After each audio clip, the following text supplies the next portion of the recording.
Hello everyone and welcome back to the channel for another Star Wars Battlefront II video, and today we'll be doing a bit of a news roundup from the past day or so. Things have been a little bit hectic for me as I've been playing a little bit too much Battlefront II, trying to rank up Count Dooku just so I can get you guys an in-depth hero guide, hopefully tomorrow.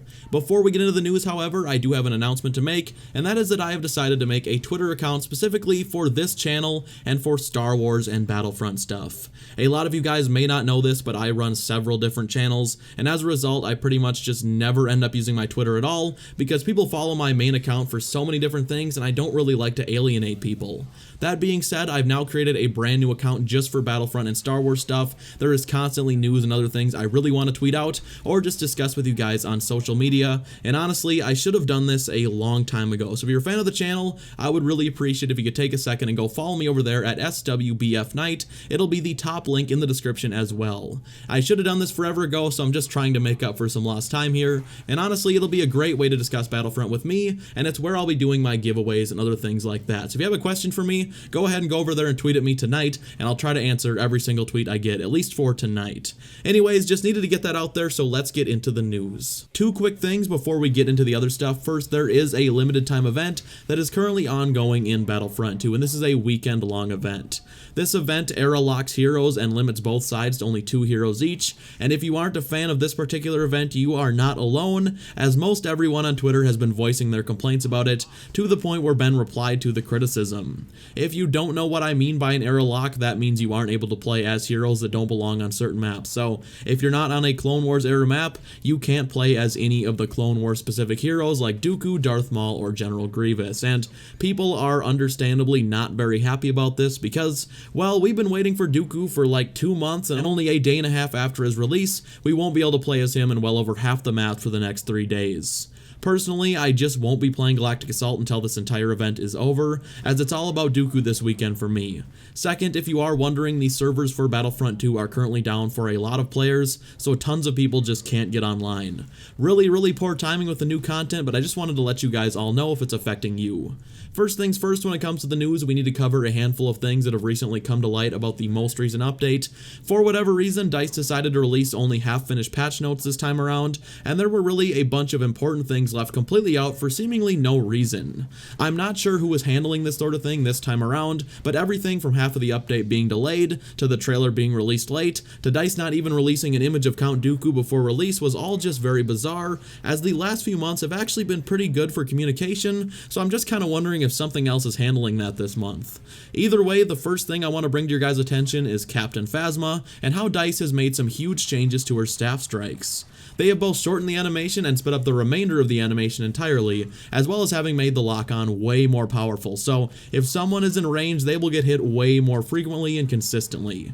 That's not to say the staff strike is amazing. You'll still get absolutely owned if you're trying to outclass someone with a lightsaber unless they are stunned, but they are no longer the useless mess they once were.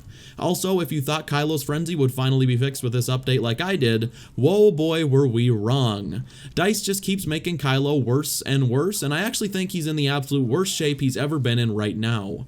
For some insane reason, DICE decided that Kylo Ren should no longer lock onto a single target with his frenzy, but instead should just deal 1 strike to each and hop around like a bunny rabbit. So instead of killing one enemy and then moving on to the next, you'll just hit one, and then bounce to another one, and then bounce to another one, leaving them all weak but none of them dead, and I just don't understand that change at all. On top of that, the patch note said that Kylo's Bloodlust card would be changed, so instead of that card adding additional swings to the frenzy, it would instead up the damage of each swing. Naturally, I figured that would mean that it would keep the same damage, just with fewer swings, because it's not like DICE is going to nerf Kylo Ren, who is currently the weakest darkside lightsaber hero, right? Wrong. His frenzy with Bloodlust has now been nerfed by more than 200 damage, so whereas it used to do almost 600 damage, it now does only a little over 300. On top of that, his frenzy still has troubles locking on, and get this, can now be blocked just like any other lightsaber attack, which was one of the few things Kylo had going for him, even when the frenzy worked. I really don't know what DICE were thinking here. Kylo barely works now, and even when he does, it's just like, why did they do this? Kylo, like I said earlier, was already the weakest darkside lightsaber hero, and to be honest, that really isn't even an opinion. There is really no legitimate argument that could be made that Kylo in his current form is stronger than Grievous, Vader, Darth Maul, Maul, or Count Dooku. That's not to say he's unusable. The truth is, a great player can do well with any hero. Even though there is a small section of people who just can't seem to get that concept through their skull, he is undeniably weaker than the other heroes I just listed. This was one of the most head-scratching changes DICE has ever made to Battlefront 2. This is almost as bad as the time they changed the lightsaber stamina, so heroes would completely run out after lifting their lightsaber 3 times. It's not quite that bad, but it's close. I'm not sure what they were thinking. I hope someday Kylo gets justice, but for now, prepare to face a lot of bugs if you decide to use him. Next up, we have a new segment that I like to call What in the Hell is Going On? And this is where I bring you guys up to speed on some of the most bizarre new glitches that DICE has to offer with the new patch. Also, this segment should help some of you guys who thought you were going crazy after experiencing the 2 bugs that I'm about to talk about, because until I saw some comments yesterday, I seriously thought I was losing my marbles. The first of these has to do with Luke Skywalker, who now only speaks German. So if you hop online in Battlefront 2 and play with a friendly or enemy Luke, or play as Luke, you will notice that despite everyone else speaking English, Luke now speaks German for absolutely no reason. It's seemingly random, and I'll show you guys a quick clip so you can hear for yourself. Ein Cyborg nähert sich! So einen habe ich noch nie gesehen! Your master really should have...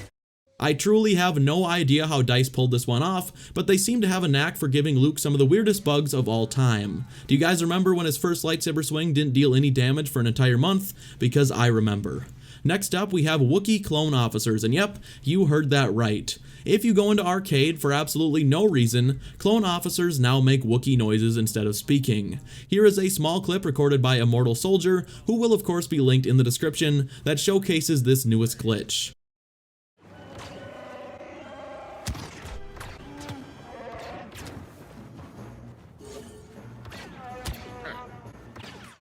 Don't ask me how DICE managed to do this, but I will say it's pretty hilarious. Finally, and this is just something that a few of you guys may find interesting, the full Duel of the Fates music from The Phantom Menace was recently added to the continuous music option, so if that piece is your jam, it's now in Battlefront 2 for your enjoyment. Well guys, that is going to do it for today's video. If you did enjoy, I'd definitely appreciate it if you could drop a like, and if you are new around here, make sure you subscribe to the channel, as we would be honored if you would join us.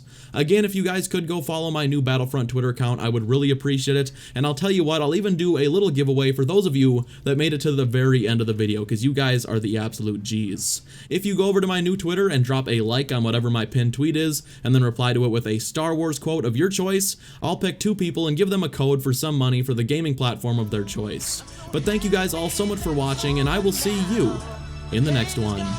Bye.